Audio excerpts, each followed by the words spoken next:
قال النبي صلى الله عليه وسلم الجنة تحت أقدام الأمهات أو كما قال النبي عليه الصلاة والسلام হে দুনিয়াবাসী ভালো করে স্মরণ করো, তোমাদের জান্নাত হলো তোমাদের মায়ের পায়ের নিচে। কার পায়ের নিচে? একটা ব্যাখ্যামূলক যদি বলি এই হাদিসে, তার মানে সব পুরুষের জান্নাত নারীদের পায়ের নিচে। কথা বলেন, কারণ যত মা সবাই তো নারী, আর যত নারী সবই মা। তাহলে আমরা পুরুষ তো আর মা হইতে পারবো না। তার মানে আমাদের জান্নাত কাদের পায়ের নিচে? আমার রাসূল দুনিয়াবাসীকে জানিয়ে দিলেন, নারীদের অসম্মান করা যাবে না, বরং তারা এত বরকতময়। কোন মা বাবার ঔরসে যদি একজন কন্যা সন্তান দুনিয়াতে আসে, যার একজন কন্যা সন্তান হলো, আল্লাহ তাকে একটা জান্নাত দান করবেন। যার দুইটা কন্যা তার জন্য দুইটা জান্নাত, যার তিনটা কন্যা তার জন্য তিনটা জান্নাত। এমন অধিকার দিলেন, নারীদেরকে আর রাস্তাঘাটে কাজ করাইতে পারবে না, শ্রম নিতে পারবে না।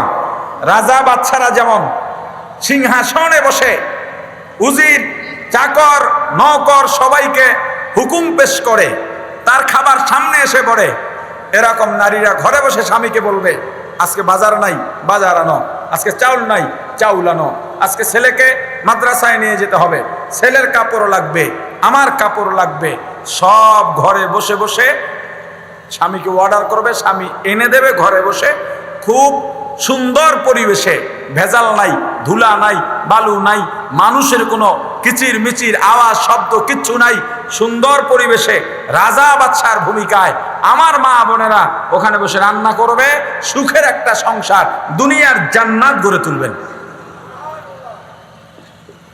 তাহলে আপনি যদি বলেন, যারা নারী অধিকারের নামে, এই যে গত কয়েক মাস আগে আপনারা দেখেছেন হিস্সা চাইতে শাহবাগে নাম ছিল, মনে আছে? আরে কথা কয় না। এই হিস্সা চাইতে যারা নামছে, আসলে ওরা কারা? ওরা হিস্সা চাইতে নেমে এটা প্রমাণ করেছে, ওরা বর্তমান সময়টাকে জাহিলি যুগের সেই নারীদের অবস্থানটা তৈরি করতে চায়। তার মানে ওরা নারী অধিকারের নামে নারীর সম্মান চায় না, ওরা সেই জাহিলি যুগ ফিরাই আনতে চায়।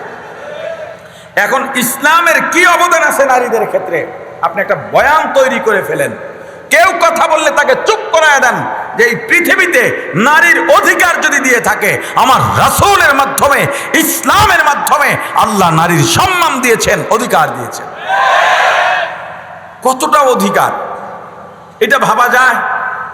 একজন পুরুষ যদি বিকলাঙ্গ হয়, প্রতিবন্ধী হয়, হাত ভেঙে গেছে, কাজ করতে পারে না, পা ভেঙে গেছে, কাজ করতে পারে না, কিংবা দুর্বল বৃদ্ধ, কোনো গার্জিয়ান নাই, খাইতে পারে না, কিংবা শিশু, কোনো গার্জিয়ান নাই, কামাই রোজগার করতে পারে না, শরীরে শক্তি নাই, শিশু শক্তি নাই, বৃদ্ধ শক্তি নাই, আর যার শক্তি আছে কিন্তু হাত পা নাই কাজ করার মতো, এমন তিন শ্রেণীর পুরুষকে সরকার বসাইয়া বসাইয়া বিনা শ্রমে খাওয়াবে।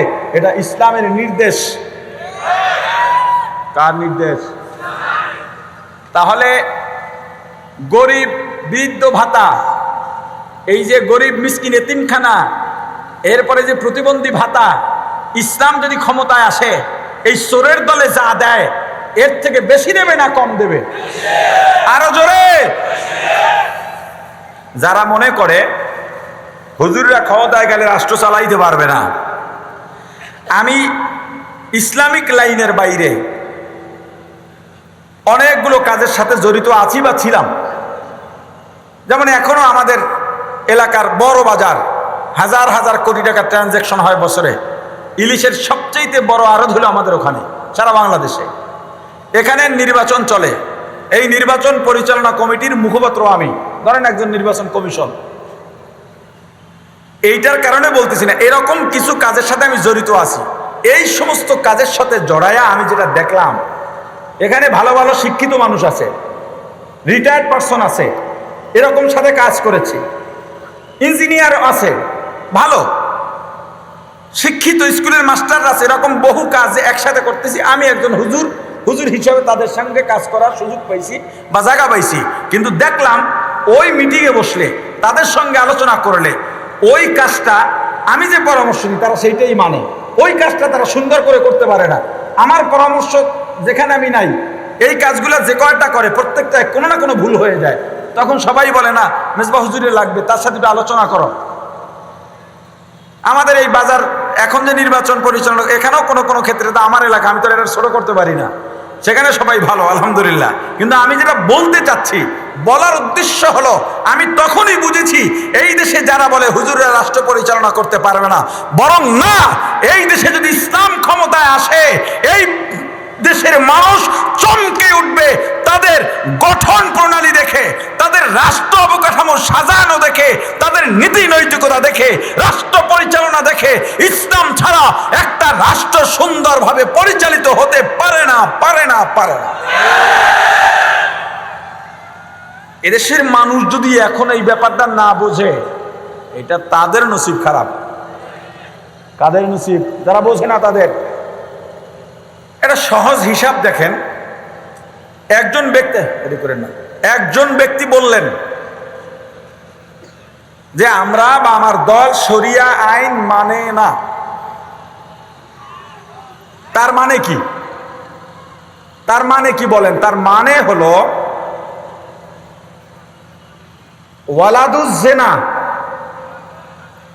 জেনার মাধ্যমে বিবাহ বহির্ভূত নারী আর পুরুষের সংস্পর্শে যাওয়ার কারণে তাদের মাধ্যমে যে সন্তান এলো, আর বৈধ দম্পতির মাধ্যমে যে সন্তান এলো,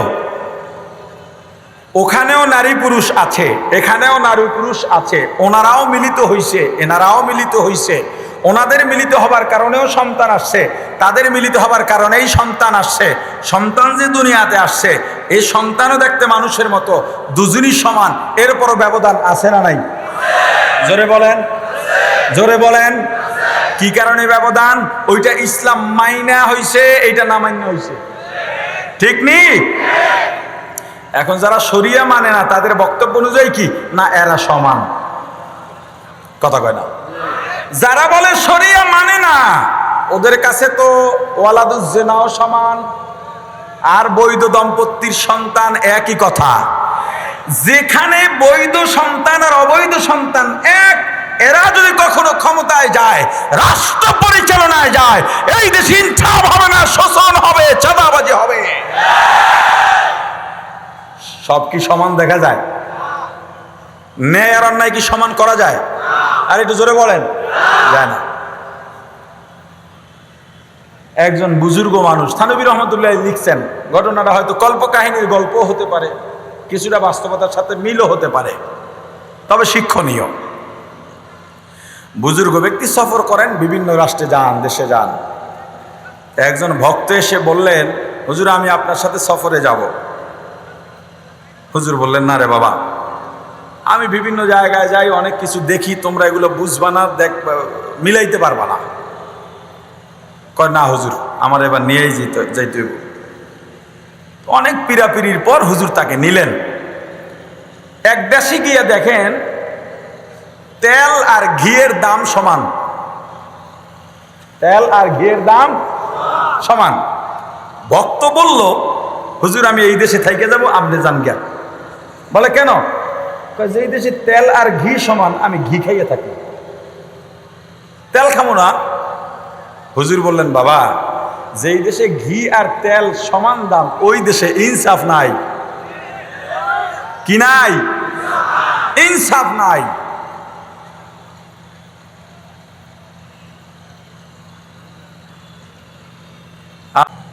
না, ও মানে না, ও কয় না হুজুর আমি এখানেই থেকে যাব। হুজুর আর কি করবেন, ওরে রেখে চলে গেল। কয়দিন পর ওই রাষ্ট্রে একটা দুর্ঘটনা ঘটল। কি দুর্ঘটনা?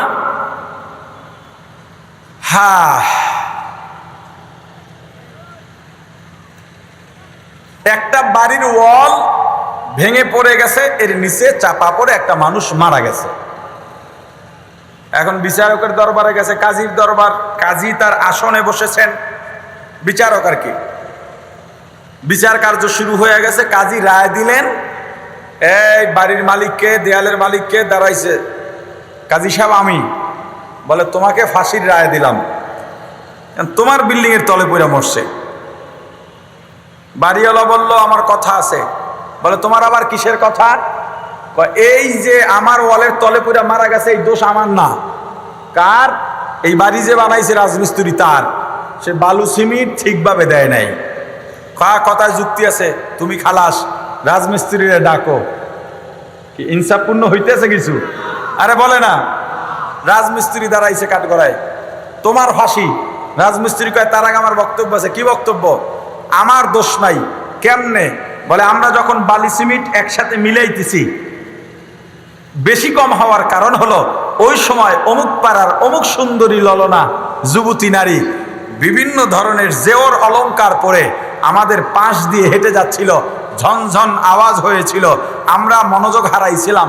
তার দিকে নজর যাওয়ায় যেই পরিমাণের বালুর সঙ্গে যেই পরিমাণ সিমেন্ট দেওয়া দরকার ওইটা আউলে গেছে গা। তোমরাও খালাস, ডাকো ওই মহিলাকে। ডাকছে মহিলাকে, মহিলাকে বলে তোমার ফাঁসি। বলে আমার কথা আছে। কি কথা? আমার দোষ নাই। কার দোষ? এই জেওর আমি বানাই নাই। স্বর্ণকার কেন এত ভালো করে বানাইলো? যদি দোষ হয় তার। তুমিও খালাস, স্বর্ণকারের ডাকো। স্বর্ণকার আসছে। স্বর্ণকার আর কোনো অজুহাত দিতে পারে নাই, কারণ ফাঁসি হবে কার? ওই কাজীর বিচার অনুযায়ী ফাঁসি হবে কার? স্বর্ণকারের ফাঁসির রায় দিল। কিন্তু স্বর্ণকার এত চিকনের চিকন, এত শুকনার শুকনা, ফাঁসির রশি গলায় দিছে, গলায় আটকায় না, গলাতে বাইরে হয়ে জায়গা। তাইলে এরপর কাজী কয় ঠিক আছে ওরে বাদ দাও তো, বাজারে খোঁজো ঘাড় মোটাওয়ালা কে আছে এটা ধরে নিও। খুঁজতে খুঁজতে ঘাড় মোটাওয়ালা একটা পাইছে। ওই ঘি খাওয়াই না, কি খাওয়াই না, ঘি খাওয়াই না। এর এনে ফাঁসির দড়ি যেই গলায় দিছে সুন্দর করে একবারে ফিট হয়ে গেছে। ফাঁসি হবে এমন সময় বুজুর্গের আগমন। বলে বাবা তোমারে বলছিলাম যেই দেশে ঘি আর তেলের দাম সমান ওই দেশে কি নাই? ওই দেশে ইনসাফ নাই, ন্যায় বিচার নাই। হুজুর সব মানছি, আমার একটু বাঁচান, আমার একটু এইবার বাঁচাই আনেন। হুজুরে কাজী সাহেবরে বললেন এই কাজী সাহেব দাঁড়াও, এরে ফাঁসি দেওয়া যাবে না, এখানে আমারে ফাঁসিতে ঝুলাও। কেন? এই ফাঁসির এত ফজিলত, এই ফাঁসিতে যে যাইবে সাথে সাথে শহীদ। আরো এই এই ফজিলত আছে। কাজী লাভ দিয়ে উঠতে কয় কেউ হবে না, ফাঁসিটা আমারে লাগাও। হিসাবটা সোজা। যারা ন্যায় আর অন্যায়কে সমান দেখে, শরিয়া আইন মানে না, এই সমাজে শোষণ করতে করতে একদিন নিজের ফাঁসি তৈরি করা রশিতে নিজের গলায় ফাঁসি লাগবে। 17 বছর যারা ফাঁসির রশি তৈরি করেছিল ওই ফাঁসির রশি যেমন গলায় নিয়ে এই দেশ ছেড়ে পালিয়েছে।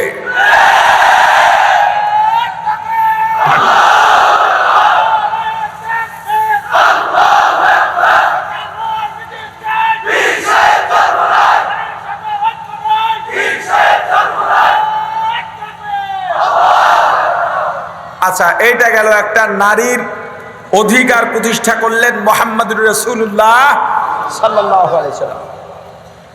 আইয়ামে জাহিলিয়ার যুগে গোত্র গোত্র মারামারি হতো, আধিপত্য নিয়া, পাওয়ার নিয়া, যেটা এখন আমাদের দেশেও আছে। আছে না নাই? আরে জোরে বলে। এই দেখেন না, নিজ দলে মারামারি করে করে 100-র উপরে খুন হয়ে গেছে। নিজ দলের হাতে আর এক দল পাওয়ার ক্রিয়েট করে, আধিপত্য বিস্তার। কার পাওয়ার কত বেশি? আমার রাসূল এসে বললেন খবরদার, দুনিয়ায় পদ পদবি পাওয়ার এগুলো অস্থায়ী, এগুলোর কোনো দাম নাই আল্লাহর কাছে, এগুলোর কোনো বিষয় নাই। বরং তোমার কলব এবং তুমি মানুষ কতটুকু হতে পেরেছো সেটাই করতে হবে, সেটা দেখতে হবে। তোমার ভিতরে কোনো ধরনের আধিপত্য বিস্তার কিংবা ক্ষমতার অহংকার থাকতে পারবে। তুমি যদি আল্লাহর বান্দা হও, বিনয়ী হতে হবে। হযরত ওমরের মতো মানুষ বিনয়ী হয়ে গেলেন। এত দাপটি মানুষ, ইসলামে ঢুকছেন তো বিনয়ী হয়ে গেছেন, ভদ্র হয়ে গেছেন, নীতিবান হয়ে গেছেন। আইয়ামে জাহিলিয়ার যুগে যারা সুন্দর আর যারা কালো, বর্ণবাদ, এই সুন্দর আর কালোর ভিতরে বিশাল মারামারি ছিল। সুন্দরওয়ালারা কালোওয়ালাদেরকে মানুষই মনে করতো না,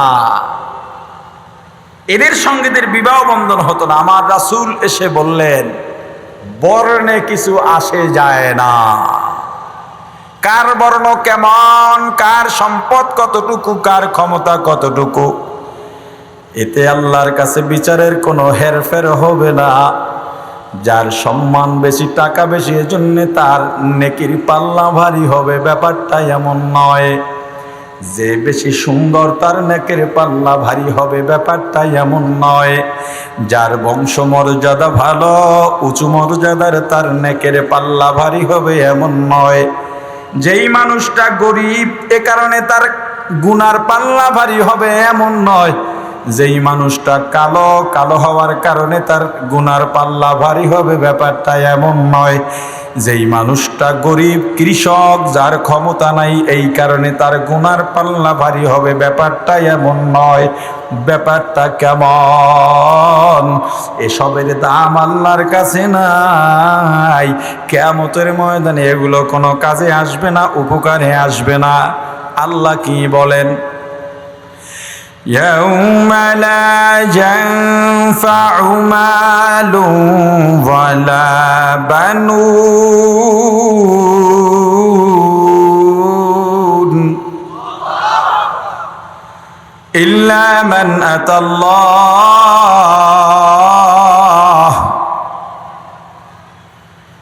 إلا من أتى الله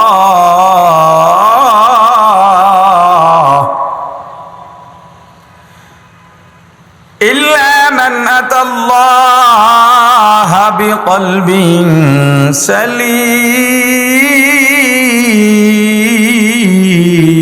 سليم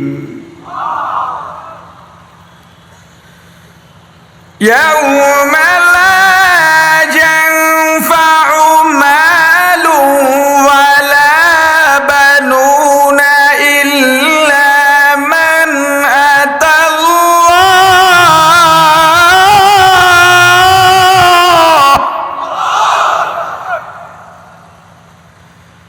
إلا من أتى الله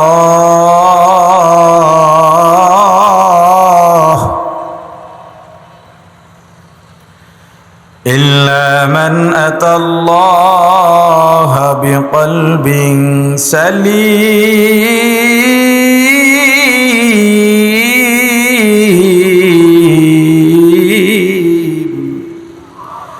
কিয়ামতের ময়দানে লা ইয়ানফা, কোনো উপকারে আসবে না। কি উপকারে আসবে না? মালুন, হে মালদাররা ভালো করে শোনো। দুনিয়ায় যত সম্পদ কামাইছো, যত বাড়ি আছে, গাড়ি আছে, টাকা আছে, পয়সা আছে, জমি জমা আছে, ঢাকায় বাড়ি করছো, দেশের বাইরে বাড়ি করছো, বিশাল ব্যবসা প্রতিষ্ঠান, তোমার ক্ষমতার অভাব নাই, যশ খ্যাতির অভাব নাই। লা ইয়ানফা, কিয়ামতের ময়দানে কোনো উপকারে আসবে না, ফায়দা হবে না। ওয়ালা বানুন, সন্তান সন্ততির, নেতা নেত্রী, প্রভাব প্রতিপত্তি কিয়ামতের ময়দানে কোনো কাজে লাগবে না। আল্লাহ বলেন, বান্দা আমি আল্লাহর কাছে কি নিয়ে আসবার কেমনে ভালো লাগবে জানো? ইল্লা মান আতাল্লাহ, যারা আমি আল্লাহর কাছে আসবা কি নিয়া? বিকলবিন সালিম, একটা পরিচ্ছন্ন কলব নিয়ে আসবা, তাদেরই দাম। দাম চামড়ার না কলবের? আওয়াজ আসতে কারো, চামড়ার না কলবের? সম্পদের না কলবের? সম্মানের না কলবের? ক্ষমতার না কলবের? ওরে আমার ভাই, আল্লাহ রাসূল দুনিয়াতে আসার পর দুনিয়ার মানুষকে বুঝায় দিলেন, এ কে সাদা, কে কালো, এগুলোর কোনো ভেদাভেদ কইরো না। কলবটাকে সুন্দর বানাও, গুনাহ থেকে পরিচ্ছন্ন করো। যদি তোমার কলব সুন্দর হয়, দুনিয়ার সবচাইতে কালো মানুষটা, মানুষ যত কালো হোক না কেন, হাতের তালু সাদা থাকে, আর ওই কালো মানুষ হযরত বেলালের হাতের তালু পর্যন্ত কালো ছিল। কিন্তু কিয়ামতের ময়দানে সবচাইতে অধিক মর্যাদার অধিকারী হবেন হযরত বেলাল। قال النبي صلى الله عليه وسلم المؤذنون أطول الناس أعناقا يوم القيامة أو كما قال النبي عليه الصلاة والسلام। আমার রাসূল বলেছেন, যারা নামাজের জন্য ডাকে মুয়াজ্জিন, কিয়ামতের ময়দানে তাদের ঘাড় সবার থেকে উঁচা হবে, মানে সম্মান সব থেকে বেশি হবে, মর্যাদা বেশি হবে। হযরত বিলালের কলবটা পরিচ্ছন্ন হওয়ার কারণে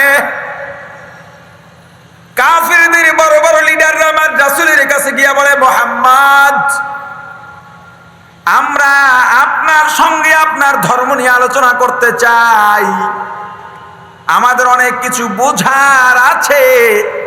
আমার রাসূল বললেন, ঠিক আছে বসতে পারো, আলোচনা করা যায়, খারাপ না, প্রস্তাব ভালো। কাফেররা বলল, তবে একটা কথা আছে, শর্ত আছে। বলে, কি শর্ত? আমরা সমাজের উঁচু লেভেলের মানুষ, সমাজের গণ্যমান্য ব্যক্তিদের সঙ্গে আমরা ওঠা বসা করি। ওই মজলিসে যদি বেলালের মতো গোলাম থাকে, আমাদের স্ট্যাটাসের সঙ্গে মেলে না। গতকাল অনলাইনে দেখলাম, সোশ্যাল মিডিয়ায় দেখলাম, লিফটের সামনে লাগায় রাখছে, এই লিফটের দারোয়ান কাজের বুয়া, এরা উঠতে পারবে না। বড় লোকের গোষ্ঠী, ভালো করে শুনে নাও, যারা আমার রাসূলের আদর্শ মতো চলে, আল্লাহকে ভালোবাসে, তারা তার অধীনস্থ লিডারকে ছোট করে না। কারণ তারা জানে পাঁচতলায় কে থাকে আর গাছতলায় যে থাকে, এতে ব্যবধান নাই, ব্যবধান করবে। এজন্য কোনো মানুষ মানুষ হিসেবে কাউকে ছোট করতে পারে না, অপমান করতে পারে না। কিয়ামতের ময়দানে বহু বড় লোক দেখবে নিজের বাড়ির কাজের মানুষটা পুলসিরাত পারাইয়া হাজার হাজার ফিরিস্তারা লাল গালিচা বিছাইয়া স্বাগতম জানাইয়া শোডাউন দিয়া নিয়ে যায়। আর বড় লোক পুলসিরাতের গোড়ায় বসে কাঁদবে আর ডাকবে, হে আব্দুর রহমান, আমার দিকে তাকাও, আমি হলাম তোমার সেই মালিক যে বেতন না দিলে তোমার ঘরের চাউল কিনতে পারতা না। ওরে আমার ভাই, আজকে দুনিয়ায় তোমার শোডাউন চলে, রাস্তা বন্ধ করে তোমার শোডাউন চলে। রাস্তায় কত রোগী দাঁড়ায় থাকে, কত অ্যাম্বুলেন্স, কত বিমানের যাত্রী, এমনকি বিদেশের যাত্রী, ওই বিদেশে বসে কাজ করে, টিকিটের টাকা আছে, এই টিকিট মিস হয়ে গেলে টিকিট কাটবার মতো টাকা থাকবে না, এমন যাত্রীদেরও বিমান মিস হয়। কত মানুষ ঢাকা যাবে নোয়াখালী থেকে, তোমার শোডাউনার মিছিলের কারণে জায়গাও পায় না, ভয়ও কিছু বলে না, বলতে গেলে সবাই মিলে তার গাড়ি ভেঙে ফেলবা, মানুষটাকেও মেরে ফেলবা, কারণ তোমাদের কাছে মানুষ মারা আর মাছি মারা সমান। দুনিয়ায় শোডাউন করো, শুনে লাও, তুমি একলা লিফটে কাজের বুয়া উঠতে পারবে না, কারণ ওরা নিম্ন শ্রেণীর মানুষ। দারোয়ান উঠতে পারবে না, নিম্ন শ্রেণীর মানুষ। কিয়ামতের ময়দানে জান্নাতি লিফটে দৌড়াবে, আর তুই পুলসিরাত কেটে কেটে জাহান্নামের মধ্যে পড়ে যাবি। কাফেররা যখন বলল আমরা উঁচু লেভেলে চলি, বেলাল কেমনে থাকে, আল্লাহ জানায় দিলেন, হাবিব আমার বেলালের পায়ের ধুলা সারা পৃথিবীর সব কাফের মুশরিকদের লিডার যদি এক জায়গায় করা হয়, আমার বেলালের পায়ের ধুলার মূল্য আমার কাছে হবে না। ওদের দাম বেলালের পায়ের সমান নয়। সাদার কালোতে কিছু আসে যায় না। আমার রাসূল দুনিয়াতে এসে এই যে বর্ণবাদের বৈষম্য দূর করলেন, কে তুমি এখন কাকে দাঁড় করাও যে সাদার কালোর বিরুদ্ধে? নেলসন ম্যান্ডেলা অনেক যুদ্ধ করেছেন, কি কসুর বয়ান তুমি দিতেছো বিয়া? এটা তো জাহিলি যুগের পর আমার রাসূল দুনিয়ায় এই আদর্শ বাস্তবায়ন করেছেন। এই কথা বললে বুক ফুলাইয়া উলামায়ে কেরাম বলবে, আমরা বলবো। আমরা বলতে পারি না দেখে যে বিশ্ব গঠনে শুধু রাষ্ট্র নয়, ইসলামের কি অবদান পেছনে ছিল। এই পৃথিবীতে যতবার ইনসাফের রাষ্ট্র কায়েম হয়েছে, ন্যায় বিচারের রাষ্ট্র কায়েম হয়েছে, যতবার ইনসাফ প্রতিষ্ঠা হয়েছে, ন্যায় নীতি প্রতিষ্ঠা হয়েছে, সবগুলো শাসক ছিল টুপিওয়ালা শাসক, মানে রাসূলের আদর্শের শাসক। প্রাণের ভাই আমার রাসূল জানায় দিলেন বর্ণতা কিছু আসে যায় না, বরং কলব যদি ঠিক থাকে আল্লাহ মানুষকে মাপবেন কলব দিয়া। তোমার কলবটা কেমন? আজকে দুনিয়ায় তোমাকে দেখলেই ফুলের মালা পরায়, তুমি বাজারে গেলে, দোকানে গেলে, মজলিসে গেলে বড় চেয়ারটা ছেড়ে তোমাকে বসতে দেয়, কিন্তু আল্লাহর কাছে কে প্রিয় জানা যাবে সময় মতো। জাহিলিয়াতের যুগে গোলাম, ঘোড়া, গাধা, উট এগুলোকে যত্রতত্র খাটানো হতো। গাধায় যতটুকু বোঝা নিতে পারে না তার চাইতে বেশি বোঝা চাপা দিত। উটের প্রতি কোনো দয়া ছিল না, অতিরিক্ত বোঝা চাপা দিত। ঘোড়ার উপরে অতিরিক্ত বোঝা চাপা দিত। আমার রাসূল শুধুমাত্র মানব জাতির অধিকার প্রতিষ্ঠা করেই ক্ষান্ত হন নাই, আমার রাসূল পশু প্রাণীর অধিকারও প্রতিষ্ঠা করেছে। মুহাম্মদ আরবি হায়ওয়া নবী রাস্তে পেশোয়া, মুহাম্মদ আরবি হায়ওয়া নবী রাস্তে পেশোয়া,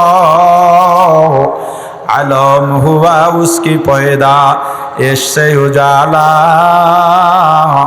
आलम हुआ उसकी पैदा इससे उजाला, शफीउल उमम हमारा नबी रोज़े क़यामत, शफीउल उमम हमारा नबी रोज़े क़यामत, शफाअत करेगा अल्लाह के पास गुनाहगार उम्मत, शफाअत करेगा अल्लाह के पास गुनाहगार उम्मत। ला इलाहा इल्लल्लाह, ला इलाहा इल्लल्लाह, ला इलाहा इल्लल्लाह, ला इलाहा इल्लल्लाह, ला इलाहा इल्लल्लाह, ला इलाहा इल्लल्लाह, ला इलाहा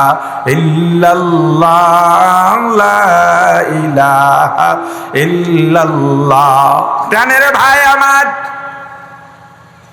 আমার রাসূল প্রাণীর প্রতিষ্ঠা, অধিকার প্রতিষ্ঠা করলেন, শুধু মানব জাতির নয়, এমন এক রাসূলের উম্মত, সেই রাসূলের আদর্শ সম্পর্কে আমি উদাসীন, সেই রাসূলের অবদান সম্পর্কে আমি উদাসীন, সেই রাসূল যেই দ্বীনের দাওয়াত দিয়েছেন ওই দ্বীনের দাওয়াত সম্পর্কেও আমি উদাসীন, এমনকি আমার রাসূলের নাম পর্যন্ত আমি সুন্দরভাবে উচ্চারণ করতে পারি না।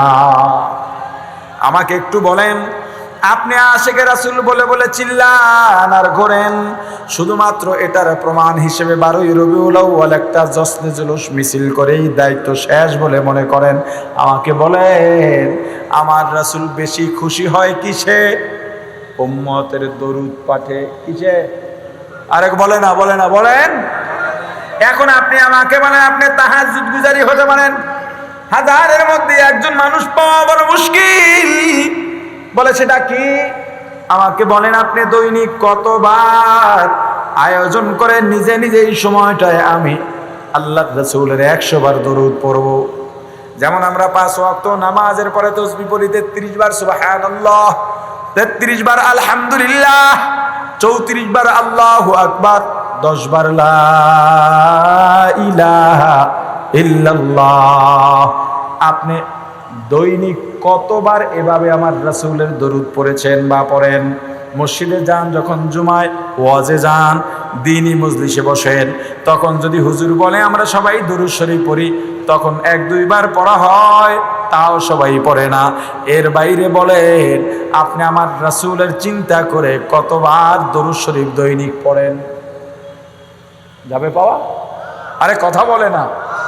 আপনি এত উদাসীন কেন? হে যুবক, স্বপ্ন সাহাবীরা ইন্তেকালের পর আসমানে গিয়েছেন, আমার রাসূল আসমানে যান নাই, ওই রওজায় আতহারে এখনো সিজদায় পড়ে উম্মতি উম্মতি বলে কাঁদেন। আহলে সুন্নাত ওয়াল জামাতের আকীদা মুহাম্মাদুর রাসূলুল্লাহ সাল্লাল্লাহু আলাইহি ওয়াসাল্লাম হায়াতুন নবী। আমরা যেমন এখন দুনিয়ায় চলাফেরা করি জিন্দা, আহলে সুন্নাত ওয়াল জামাতের আকীদা আমার রাসূল রওজায় এমনই জিন্দা। শাইখুল ইসলাম হুসাইন আহমদ মাদানী রাহমাতুল্লাহ আলাইহি বাইতুল্লাহ চত্বরে ক্লাস দিতেন, হায়াতুন নবী আকীদা প্রসঙ্গে ক্লাস দিতেছেন। বিভিন্ন মাযহাবের ছাত্ররা সামনে বসা, শুধু 4 মাযহাব না, 4 মাযহাব তো প্রসিদ্ধ, 4 মাযহাব আরো ছোট ছোট মাযহাব আছে, সব মাযহাবের অনেক মাযহাবের ছাত্ররা বসা। হুজুর তাদের মাঝে বললেন, নবীজি হায়াতুন নবী, রাসূল আমার হায়াতুন নবী। এক মাযহাবের ছাত্র বলে হুজুর বুঝি নাই, আর এক মাযহাবের ছাত্র বলে হুজুর বুঝে গেছি, আর এক মাযহাবের ছাত্র বলে হুজুর কেমনে জিন্দা থাকে, মানুষ মারা যাওয়ার পরে জিন্দা হয় কেমনে?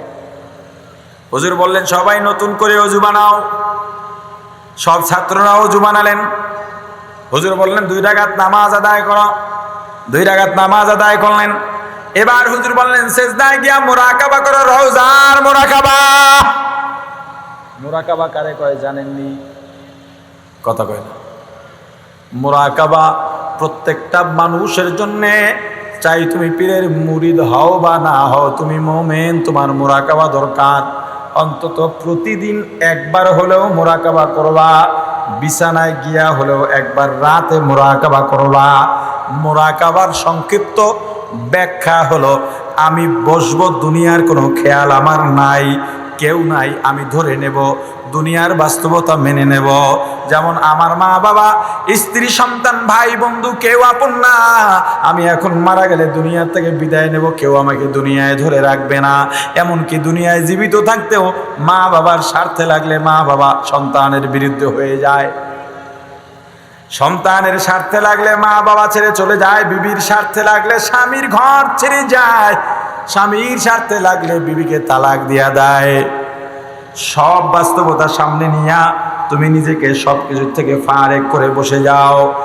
যেই জিনিসটা নিয়া মুরাকাবা করবা, ওই জিনিসটাকে অন্তর দিয়া দেখার চেষ্টা করা, বোঝার চেষ্টা করা।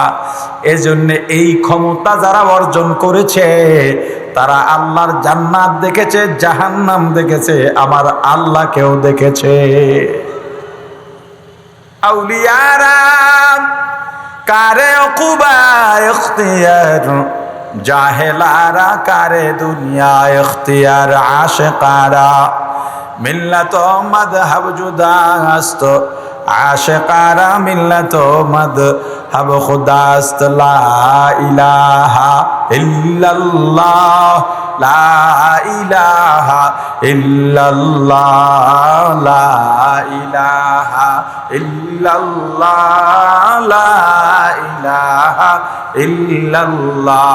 প্রাণের ভাই আমার, ছাত্রদেরকে বললেন মুরাকাবায় যাও, রওজার মুরাকাবা করো, আমার রাসূলকে দেখার চেষ্টা করো, আমার রাসূল রওজার ভিতরে কেমন আছেন, কি করেন দেখার চেষ্টা করো। শিক্ষক যেমন ছাত্র তো তেমনই হওয়ার কথা। মা বাবা যদি ভালো হয়, সন্তানও ভালো হয়। মূল চুল এটা মনে রাখবেন, মা বাবা যদি ভালো হয়, সন্তানও ভালো হয়।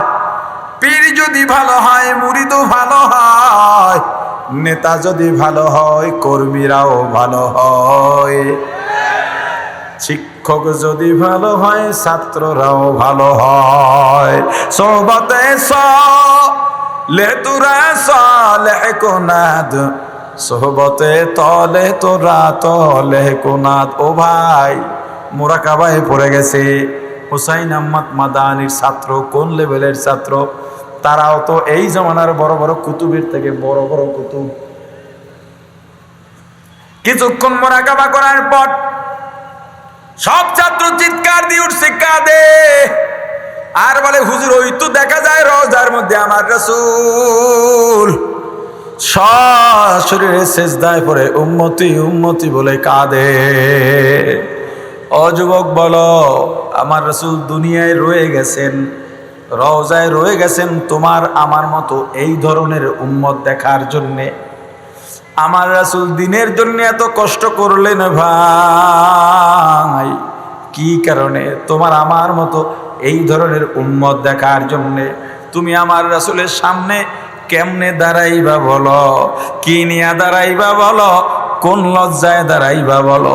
কিয়ামতের ময়দানে কঠিন মুহূর্তে আমার রাসূলের জন্য আমার আল্লাহ যখনই হাউজে কাউসার খুলে দেবেন, আমার রাসূল ডাক দিবেন, আয় আয় উম্মতেরা আয়, আমার হাতে হাউজে কাউসারের পানি পান কর।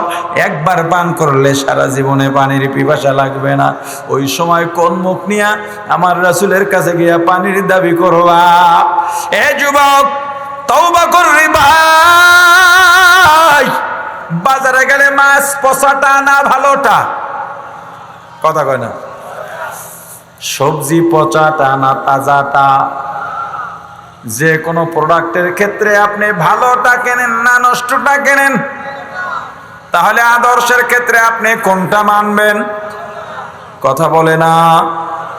আমার রাসূল আল্লাহ বলে দিয়েছেন, লাকাদ কানা লাকুম ফি রাসূলিল্লাহি উসওয়াতুন হাসানাহ। হামসিরাতে মুস্তাফা বরতামামি হালে ইউকুন ইত্তেবায়ে সুন্নতে খায়রুল বাশার গিরে লাজিম তাবুয়াবি আয়ে পেশার। সবচেয়ে উত্তম আদর্শ বলে দিয়েছেন আল্লাহ। এ দুনিয়ার মানুষ ভালো করে জেনে রাখো, সবচেয়ে উত্তম আদর্শ, ভালো আদর্শ আমার রাসূলের আদর্শ। আল্লাহ বলে দিয়েছেন, সন্দেহ আছে নাকি? তাহলে তুমি ব্যক্তির পিছনে কেন দৌড়াও? ও যুবক বলো, তোমার সঙ্গে আমার কোনো দ্বন্দ্ব নাই। আমার রাসূলের আদর্শের চেয়ে শেখ মুজিবের আদর্শ ভালো হইল কবে? আমার রাসূলের আদর্শের থেকে জিয়াউর রহমানের আদর্শ ভালো হইল কবে? আমার রাসূলের আদর্শ নিয়ে তোমার কাছে গেলে তুমি তিরস্কার করো একজন ব্যক্তির আদর্শ নিয়া। মুজিবের কি আদর্শ আছে আমাকে বলো, জিয়ার কি আদর্শ আছে আমাকে বলো, আব্রাহাম লিঙ্কনের কি আদর্শ আছে আমাকে বলো? কোনো আদর্শ নাই। আর কথা কয় না। কোন আদর্শ নাই। রবীন্দ্রনাথের কি আদর্শ আছে আমাকে বলো? গান্ধীজির কি আদর্শ আছে বলো? আর তুমি যদি আমার রাসূলের আদর্শ সম্পর্কে শুনতে চাও, আমি বলতে থাকবো আমার হায়াত যতদিন আছে আমি বলতেই থাকবো, রাসূলের আদর্শ বলা শেষ হবে না। এই পৃথিবীর সব সাগরের পানি যদি কালি বানানো হয়, সব গাছের ডাল যদি কলম বানানো হয়, আল্লাহর প্রশংসা লেখা শেষ হবে না। আর এই পৃথিবীর যত আলোচক আছে, যত কবি আছে, যত শিল্পী আছে, এরা সারা জীবন আমার রাসূলের প্রশংসা করবে, আদর্শ বলবে, গান বানাইবে, গজল বানাইবে, কবিতা লিখবে, সারা জীবনেও আমার রাসূলের আদর্শ আর গুণাগুণ বলে শেষ করতে পারবে না। এই বাস্তবতা মেনে নাও যুবক। আর কবে শিক্ষা নেবা? সামসামি করো, সামসামি বাপের খাইয়া বড় হইছো, সামসামি করো। দেখোস নাই বড় বড় নেতাগুলা সব পলাইছে জেলখানায়। তুমি তোমার নেতা তোমার দেশে নাই, বিদেশে বাড়িতে আছে, বাড়ি করছে, তোমার তো বিদেশে বাড়িও নাই। তুমি কই যাইবা? এখন ঘরেও যাইতে পারো না, বাজারে উঠতে পারো না, জেলখানায় রিমান্ডে গিয়া কত শাস্তি ভোগ করতেছো। আর ঘরের মধ্যে তোমার বিবি না খাইয়া মরে, সন্তান না খাইয়া মরে, তোমার বৃদ্ধ মা বাবা তারাও না খাইয়া বড় কষ্ট পায়। বলো তোমার দল আর তোমার নেতা তোমাকে কি দিয়েছে? কিন্তু আমার রাসূলের আদর্শ মতো যদি চলতা, না খাইলেও লাভ, জেলে গেলেও লাভ, মরলেও লাভ, খাইলেও লাভ, সম্মানেও লাভ, কেউ অপমান করলেও লাভ, কোনো লস নাই।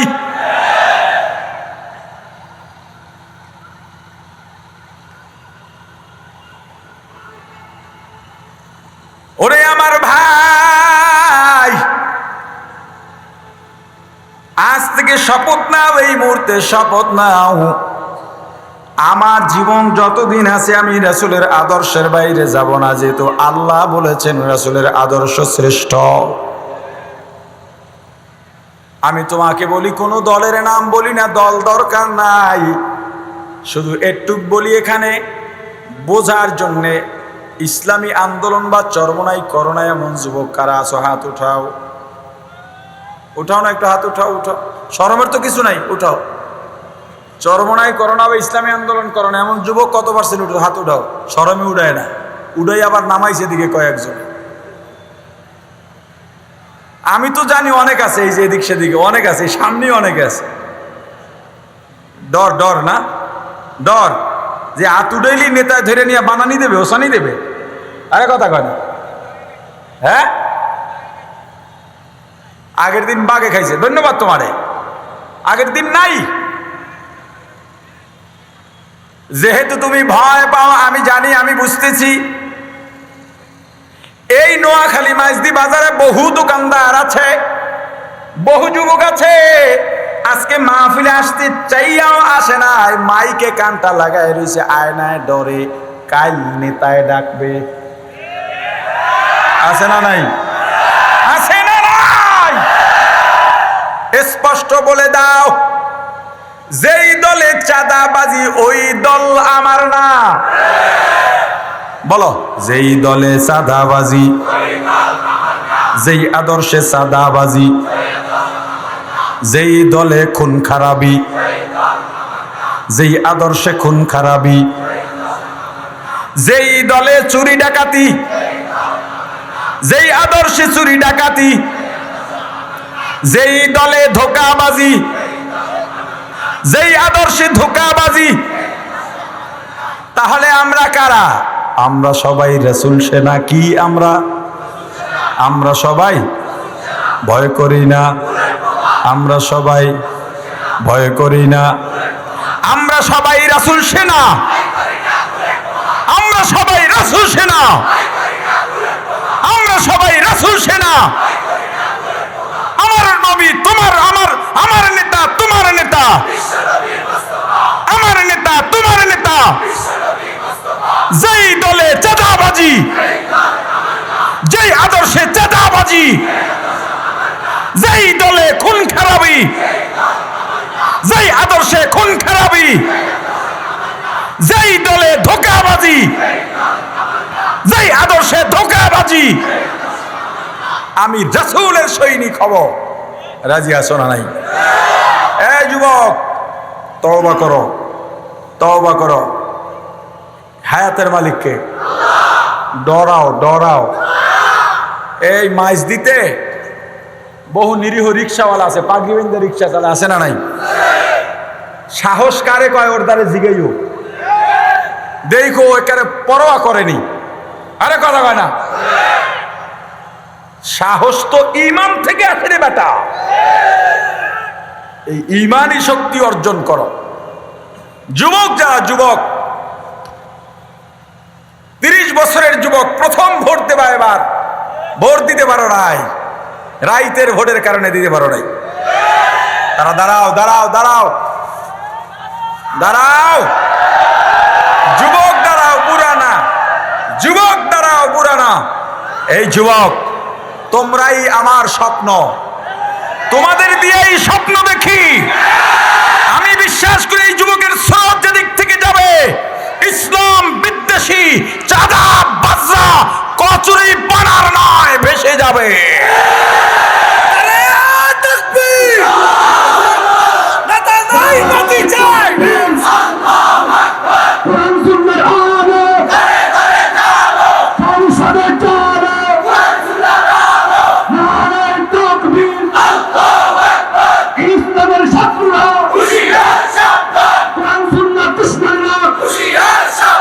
নারায়ণ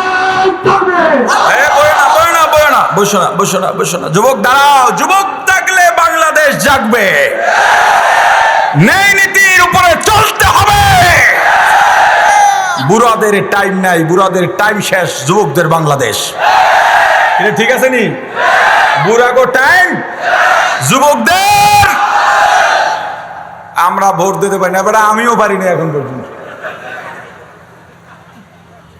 এবার আমি কোন দলের পক্ষে বলছি না, আমরা রাসূলের আদর্শের পক্ষে থাকব। আমরা রাসূলের সামনে এটা নিয়ে দাঁড়াবো।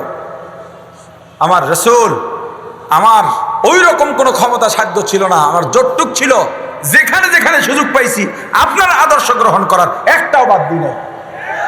পারা যাবে? যুবকরা নিয়ত করতে পারে, হাত উঠাও। মাশাআল্লাহ, বসো।